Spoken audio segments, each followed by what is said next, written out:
이번 주부터 수요일 새롭게 시작하는 코너입니다. 한 주간의 뜨거운 이슈를 담는 핫이슈 시간인데요. 첫 시간 뭐니뭐니 해도 우리의 핫이슈는 대선 이후 대한민국이겠죠.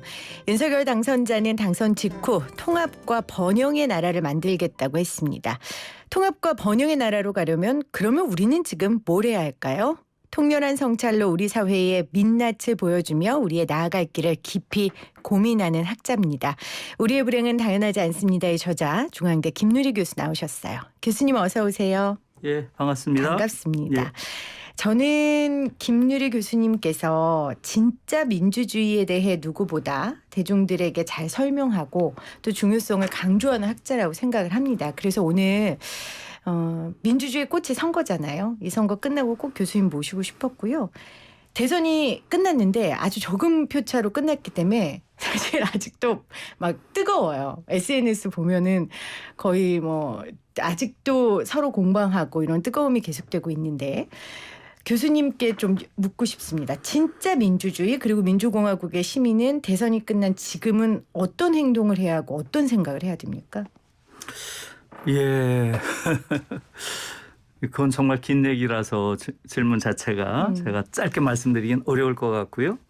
아무튼 저도 이번 대선을 거치면서 한국 민주주의에 대해서 좀 생각을 해봤어요. 네. 예, 그래서 저는 가장 인상적인 게 새벽 3시경에 이재명 후보가 패배를 인정하고 승자에게 축하의 말을 건넨 그 장면이 굉장히 인상적이었어요. 한국의 민주주의가 최소한 형식 민주주의라는 측면에서 이렇게 성숙했구나. 여러분들 작년의 상황을 떠올려 보세요. 작년에 미국에서 어떤 일이 벌어졌나요? 그렇죠. 작년 미국에서 대선 후에 벌어진 일련의 난동들. 그 과정을 한번 생각해 보세요. 네. 이제 한국 민주주의는 미국 민주주의가 또는 서구의 민주주의가 배워야 할 굉장히 성숙한 민주주의의 단계에 들어왔다는 사실, 이 사실을 좀 주목할 필요가 있습니다. 1% 차이도 안 났어요. 무효표보다도 적은 표차, 맞습니다. 24만 표, 0.73%밖에 차이가 안 났는데 이것은 다른 나라의 경우라면 거의 예외 없이 재검표 주장을 했으리라고 생각하고요. 네. 미국 같으면 아마 난동이 벌어졌으리라고 생각합니다. 그래서 사실은 우리가 주목하지 않지만 새벽 3시에 그러한 근소한 차이로 패배한 그러한 후보가 승복하고 축하를 했다. 네. 이것은 한국 민주주의가 굉장한 수준의 성숙함을 보였다는 측면에서 저는 굉장히 중요하다고 생각하고요. 아하. 다른 측면, 한국 민주주의의 구조적인 측면, 형식적인 측면은 상당히 훌륭했다. 구조적인 측면에서는 한국 민주주의의 한계를 저는 분명하게 보여줬다고 봅니다. 네.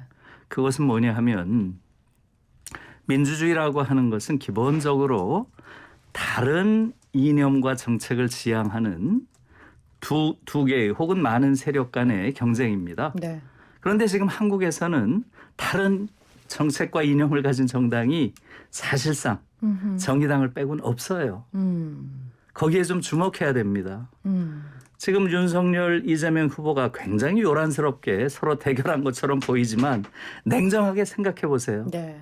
이들의 정책에 차이가 없습니다. 차이가 없다. 이것은 사실은 민주주의의 구조적 한계예요. 한국 민주주의의 가장 결정적인 한계는 거대한 두 개의 정당이 차이가 없다는 데 있습니다. 한번 생각을 해보세요. 지금 한국 사회가 안고 있는 가장 큰 문제가 뭡니까? 분열. 아니겠어요? 예. 갈등. 그러니까 분열과 갈등은 왜 생겼나요? 분열과 갈등은 원래 달라야 생기는 거 아닙니까? 그러니까 이게 분열과 갈등이라고 하는 것이 네. 지금 한국 사회에서 이것을 낳은 가장 결정적인 원인은 전 세계에 유례가 없는 불평등이에요. 불평등이다. 불평등. 네. 이 불평등이 지금 뭐 그걸 지금 자세히 설명드릴 시간은 없으니까 제가 말씀은 안 드리겠지만 세계에서 가장 높은 수준의 불평등이 지금 한국 사회이고요. 네. 그렇다면 대통령 선거라는 것은 뭐죠? 이러한 정치 과정이라고 하는 것은 한 사회가 가지고 있는 가장 큰 문제를 해결하는 그렇죠. 그러한 합법적인 절차예요. 그런데 이렇게 불평등이 자심한 나라에서 대통령 선거를 하는데 지금 두 정당, 가장 거대하다고 하는 이 두 정당이 무슨 차이를 보였죠? 잘 생각해 보세요. 네. 이 불평등의 문제가 생긴 것은 사실은 이걸 해결한다는 것은 어려운 게 아니에요. 어떻게 하면 되죠? 우리 사회를 보다 평등한 사회로 만들면 되는 거죠. 네. 그럼 평등한 사회를 만들기 위해서는 어떻게 해야 되나요? 이게 이제 정치가 할 일이에요. 여기서 해야 될 게 뭐죠? 글쎄요. 세금을 올리고 복지 정책을 강화하고 그렇죠. 정부에서 할 수 있는 건 그런 그럼요. 일들이겠죠. 그거는 네. 어려운 게 아니에요. 네. 어느 나라에서나 이 정도의 불평등이 되면 당연히 국가가 재분배에 적극적으로 관여를 해서 증세하고요. 네. 부유세 같은 거 도입하고요. 이걸 통해서 너무나 심각한 이 불평등 사회를 조정하는 게 너무나 당연한 일입니다. 그런 부분에서 민주당과 국민의힘이 교수님 보시기에는 큰 차이가 없다. 아니, 지금 생각을 해보세요. 네. 이번 선거에서 지금 말한 재분배, 네. 증세, 부유세 이런 걸 거대 정당에서 주장한 적이 있나요? 저희가 금요일에 대선 꼭지점 코너에서 증세 이야기 안 그래도 예, 했었거든요. 예. 세금 증세 이야기인데 어느 후보도 거기에 대해서 이야기하지 않았다라는 그렇죠. 것들을 이야기했습니다. 그래서 이것은 네. 굉장히 심각한 문제예요. 지금 한국 사회가 이야기를 안 한 게 문제가 아닙니다. 네. 두 개의 거대한 정패가 굉장한 서로 경쟁을 하고 대결을 하는 듯 보이지만 그것은 겉으로 보일 뿐이고요. 네. 이들이 사실은 내세우는 같다. 정책은 네. 사실상 거의 차이가 없어요. 알겠습니다. 둘 다. 그렇기 때문에 사실은 한국 사회의 가장 큰 역설입니다. 전 세계에서 가장 격렬한 정치적 투쟁이 벌어지는 곳인데요. 또 동시에 전 세계에서 가장 거대한 두 정당 간의 정책 차이가 없는 네. 그러한 정당이 다투고 있다는 것. 그것을 우리가 주목할 필요가 있습니다. 제가 교수님 말을 좀 정리해 보면 형식적인 측면에서 굉장히 훌륭했다. 하지만 구조적인 측면에서 지금 가장 심각한 문제인 이 불평등을 해결하기 위한 해답을 던진 사람을 뽑았어야 했는데 거대 양당의 후보들이 거기에 대한 답변을 주지 못했고 실제로 이 문제 우리가 안고 네. 있는 가장 큰 이 문제에 대해서 4명의 후보가 서로 대결을 하는 과정에서 이 문제를 정면으로 제기한 후보는 심상정 후보 하나밖에 없어요. 네. 어처구니가 없는 거죠. 정의당 후보 한 분이었다라고 이야기를 해주셨습니다. 불평등 이야기 하셨으니까요. 네. 그러니까 정말 대한민국이 불평등한 거 우리뿐만 아니라 전 세계가 잘 알고 그 결과 사실 기생충이나 오징어 게임이라는 세계적인 콘텐츠가 나오기도 했고요. 근데 저는 우리나라가 이 평등 불평등의 개념을 너무 이념적으로 생각하는 것 같아요. 이제는 이게 이념이 아니라 생존의 문제 아닙니까? 그렇죠. 예. 그래서 이 부분을 좀 새롭게 불평등 평등 문제를 새로운 정부에서 개념을 세우고 이 해결을 해야 될 것 같은데 그럼 새 정부에서는 이 불평등한 대한민국 바로 세우려면 제일 먼저 뭐 해야 됩니까? 증세하면 됩니까, 교수님? 예, 지금 오징어 게임이나 이런 이야기를 하셨는데요.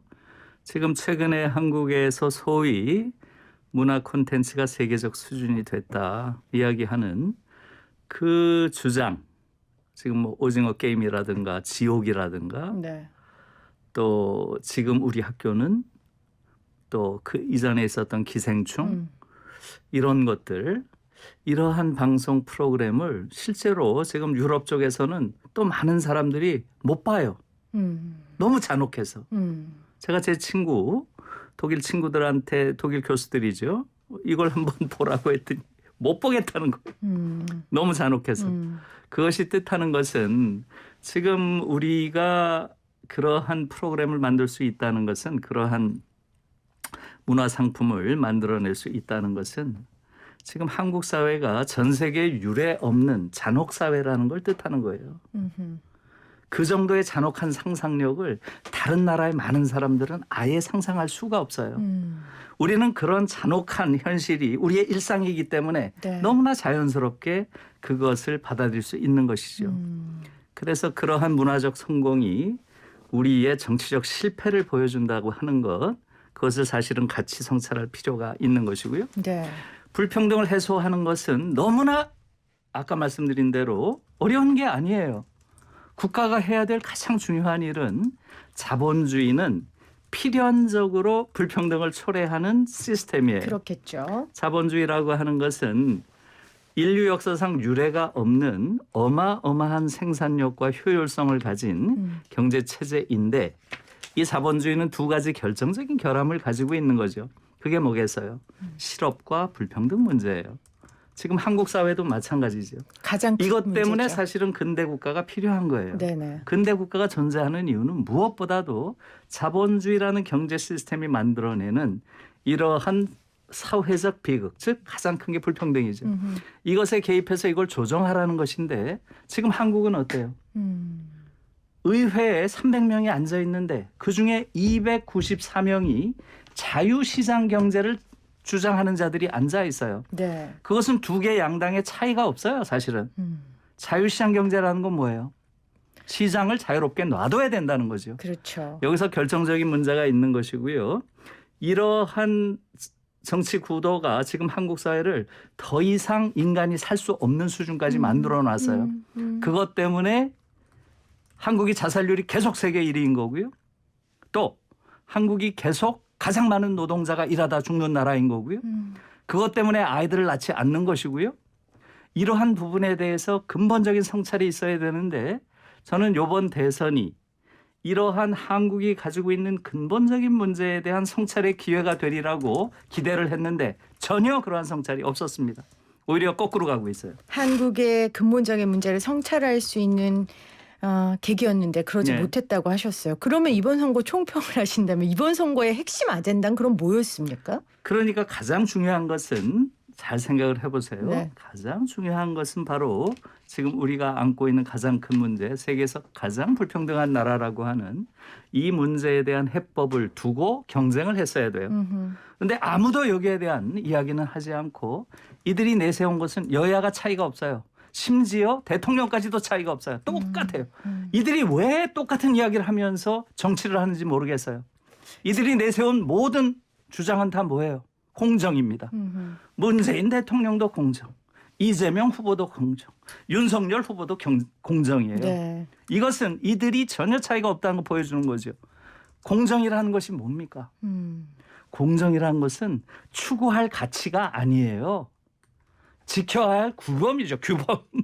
당연히 공정해야죠. 지켜야 할 규범인데. 지켜야 할 규범을 마치 추구할 가치인 것처럼 이야기하는 이런 나라가 어디에 있습니까? 그러니까 그 지켜야 할 규범이 지금 지켜지지 않는 대한민국은 불평등한데 그 구조적인 문제를 보지 않고 이 사람들이 예민한 천착한 이 단어에만 집중하고 있군요. 정치권이. 집중한다기보다 그러니까 잘 조금만 생각해 보면 네.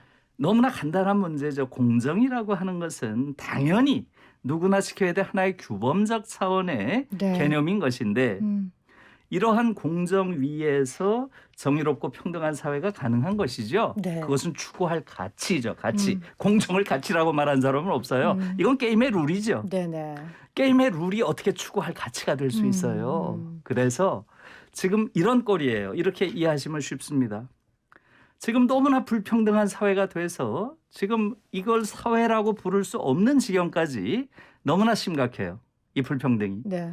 이런데 자, 이 문제를 정치가 해결해야 된다 이러니까 이들이 전부 한 목소리로 공정 떠들어요. 이게 무슨 얘기예요? 공정이란 말은 바로 그래. 너희가 이 불평등한 세계의 지배자가 되면 되잖아. 이 얘기예요. 이게 과연 답입니까? 게임. 이건 완전히 네. 게임의 룰을 내가 공정하게 해놓으니 네가 지배자가 되면 되잖아. 네가 1등하면 되잖아. 뭐가 문제야? 이것은 그야말로 동문서답을 하고 있는 거예요. 정치인들이. 여기에 대한 분명한 성찰이 좀 필요하고요. 네. 그래서 지금 정권이 바뀌고 뭐 해도 한국 사회가 나아질 가능성은 저는 없다고 봐요. 아유, 오늘 네. 그 말씀 들으려고 모신 건 아니었는데 결론이 이렇게 났네요. 예. 아니 저도 교수님 몇 차례 인터뷰했고 교수님 강의도 많이 봤지만 이렇게 흥분하시고 목소리를 높이시는 예, 예. 건 참 아, 낯설어요. 그런가요? 예. 그만큼 지금 이 사회가 너무 답답하고 너무 답답하죠. 제가 사실 교수님 칼럼을 모아둔 우리에게 절망할 권리가 없다. 이 책을 굉장히 재밌게 봤는데 2015년도에 쓴 칼럼을 지금 썼다고 해도 믿길 정도로 이 사회가 민주주의가 어떻게 보면 어느 부분에선 더 퇴보했다라고 느껴지기까지 하더라고요. 그래서 아마 굉장히 답답한 마음이 있으신 것 같은데 그럼 우리 정부 이야기했으니까 그 우리 이야기 해보죠, 교수님. 자, 교수님께서 한국 민주주의는 민주주의자 없는 민주주의다라고 말씀을 하셨는데 아까 형식적으로 민주주의를 갖췄다고 하셨지만 그러면 우리는 이 시대에 진짜 민주주의를 살려면 어떻게 해야 됩니까? 지금 이 시점에. 지금 우리 민주주의는 아까도 말씀드린 것처럼 세계적으로 이 정도 수준의 민주주의를 하는 나라가 없어요. 맞습니다. 그러니까 형식으로서의 민주주의, 네네. 제도로서의 민주주의는 정말 훌륭하고 또 실제로 많은 외국의 제 친구들도 한국 민주주의 너무 대단하다 이렇게 이야기를 해요. 그런데 우리의 일상은 전혀 민주적이지 않은 거죠. 우리가 집에서 학교에서 일터에서 과연 민주적이냐 하는 거죠. 그렇지 않은 거죠. 제가 비유적으로 그런 얘기를 많이 하지요. 예. 광화문 광장에서 막 민주주의를 외치던 사람이 이제 전철 타고 서서히 집에 가는 동안에 변신을 하죠. 네. 집에 딱 도착하면 완전히 가부장적인 아비가 되는 것이고요. 그 다음날 학교에 가면 아이들을 아주 쥐잡듯이 이렇게 들볶는 권위주의적 교사가 되는 거고요. 네. 회사에 가면 갑질을 일삼는 그런 상사가 된다 이거예요. 그렇다면 민주주의 어디서 해요? 우리는 광장의 민주주의와 일상의 민주주의가 괴리되어 있다는 거죠. 그래서 저는 지금 한국 사회는 엄격하게 말하면 민주주의 사회가 아니에요. 민주주의자가 없기 때문에 그래요. 그렇군요. 그래서 저는 지금 한국 사회를 엄격하게 말하면 후기 파시즘 사회다 이렇게 얘기합니다. 네. 후기 파시즘 사회. 다시 말하면 전기 파시즘 시대는 지났어요. 이것은 전기 파시즘의 주인공들이 이미 생물학적으로 다 소멸했죠. 네. 박정희, 전두환, 노태우. 이제 이 지상의 사람이 아니에요. 전기 파시즘의 시대는 지나갔습니다. 제도적인 독재는 사라졌어요. 그러나 그들 30년이 남겨놓은 태도로서의 파시즘은 그대로 남아있어요. 지금 한국 사회. 거의 사라지지 않았습니다. 이것을 국민들은 인식도 못해요. 그러니까 문화 생활 속에 전기 파시즘의 열매들이 남아 있는 것 같아요. 그렇죠. 아니 우리 모든 것에 남아, 우리 태도에도 남아 있고요. 그럼요. 우리의 몸짓, 우리의 제스처 이런 것들을 사회학에서는 아비투스라고 하죠. 한국인들은 화가 나면 손이 올라가잖아요. 이런 것들은 내 의지와 상관없이 내 몸에 밴 거지 말하자면. 네. 이런 류의 폭력성, 공격성, 또 강자에게 자기를 동일시하는 강자 동일시, 네. 약자를 혐오하는 태도, 우열의식, 이 세 개를 계속 우열로 나누는 것. 그다음에 경쟁적인 사고, 또 어떤 다수에게 무조건 동조해야 된다고 하는 동조 강박, 이런 것들이 다 파시즘의 그러한 행태들이에요. 이게 우리에게는 너무나 강하게 박혀 있어요. 네. 저는 이것을 다른 책에서는 바로 6.8 혁명의 부재가 한국의 성숙한 민주주의를 막고 있다 이런 표현을 썼어요. 네. 이것이 바로 저는 다른 면에서 보면 후기 파시즘이라고 생각하는데요. 이 부분에 대해서는 사실 많은 설명이 필요해요. 제가 그냥 딱 한 가지만 분명하게 말씀드릴게요. 예를 들면 우리의 교실, 우리의 선생님들 생각해 보세요. 아주 집약적으로 알 수 있겠네요. 교수님이 하시는 말씀을. 예, 지금 우리 선생님들의 경우는 전 세계에서 특히 OECD 국가 38개국 중에서 우리의 교사들만 정치적 시민권이 없습니다. 할 수 없죠. 예, 지금 교사는 정치 행위를 할 수 없고요. 네. 국회의원이 될 수 없어요. 맞습니다. 그런데 지금 독일에서는 독일 연방의회에 약 700명이 있는데요. 그중에 81명이 교사입니다. 81명. 네. 독일 의회에서 가장 많은 직업군 2위예요. 2위 교사가.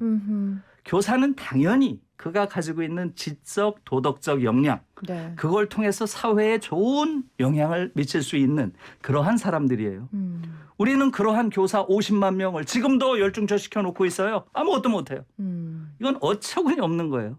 OECD 국가 38개국 중에서 한국 교사들만 지적인 능력이 떨어져요? 그들만 정치적 금치단자로 묶어놨어요. 네. 이걸 묶어놓은 자가 누굽니까? 박정희입니다. 박정희.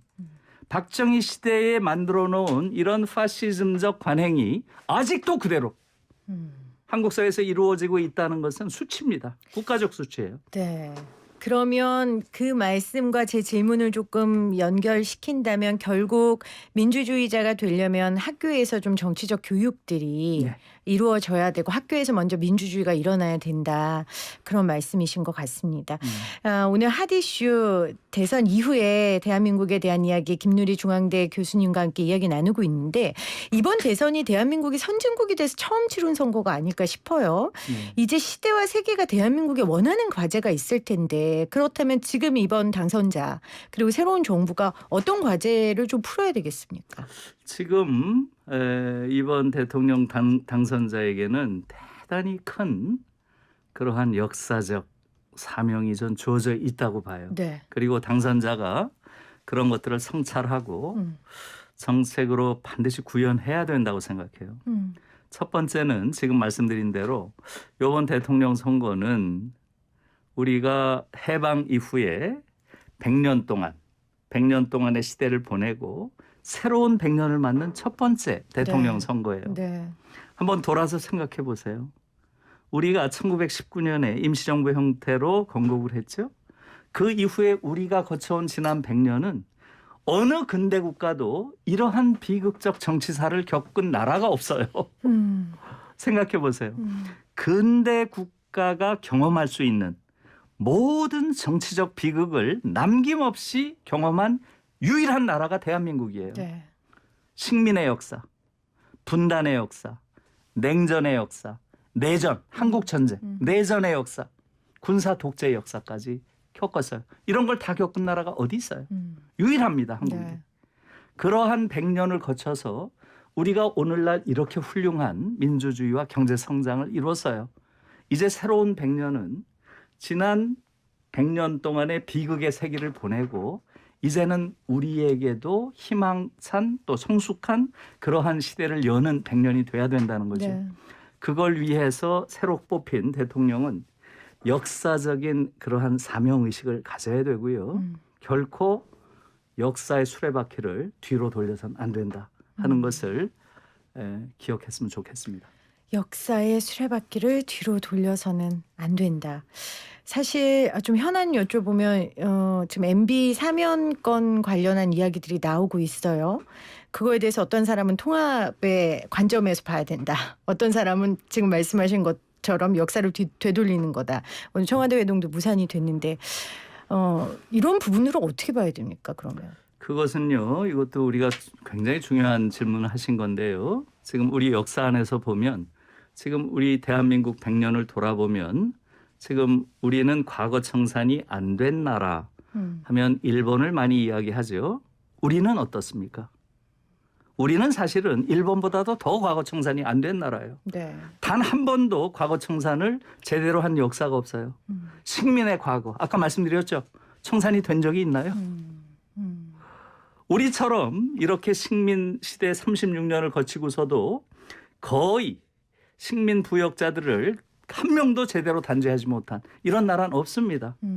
심지어 일본군 장교를 했던 자가 대통령이 되는 나라고요. 또 그 딸이 또 대통령이 되는 세상에 이런 역사를 가진 나라가 어디에 있습니까?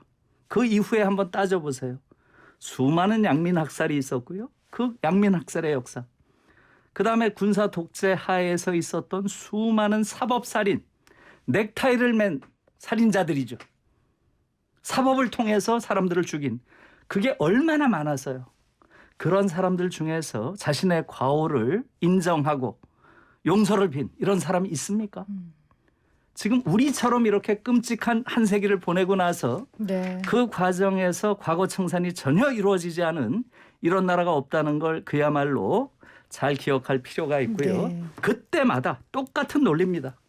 국민통합 이런 논리로 끊임없이 계속해서 과거 청산을 오히려 막아내는 이러한 역사가 반복되다 보니까 말하자면 응징이 없는 역사가 돼버린 거죠.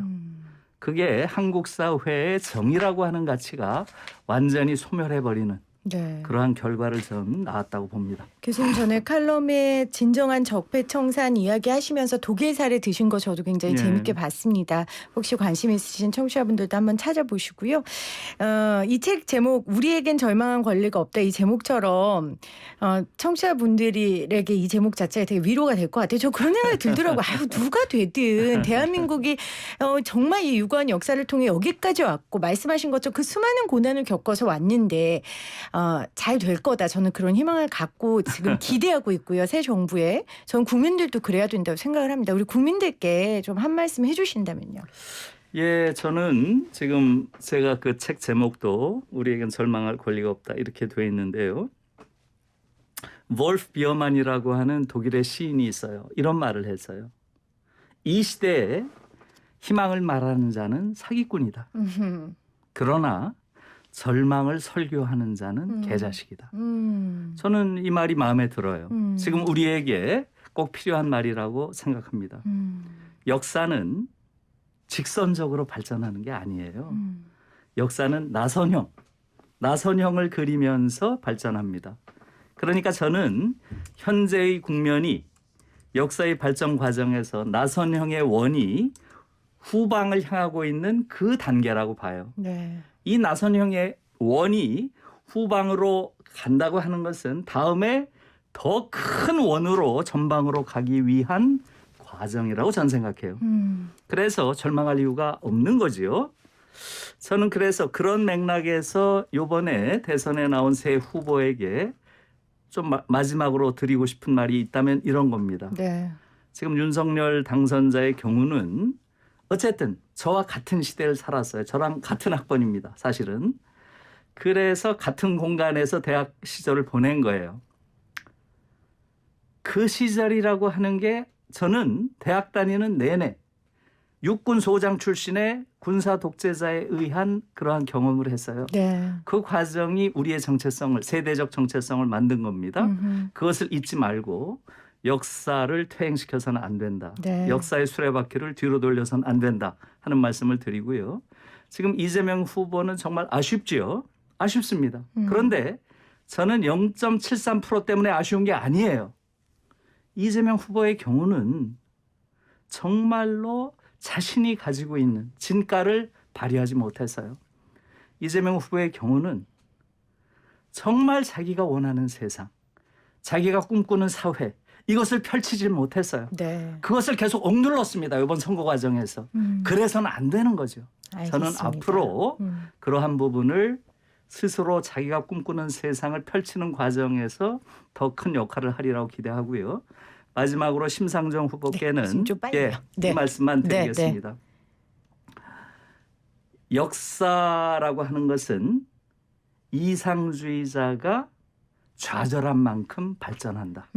알겠습니다. 그러한 맥락에서 네. 심상정 후보에게는 감사의 말씀을 드리고 싶습니다. 감사합니다. 날카로운 말도 위로가 되는 이상한 경험을 하는 인터뷰였습니다. 김누리 교수님 고맙습니다. 예, 고맙습니다.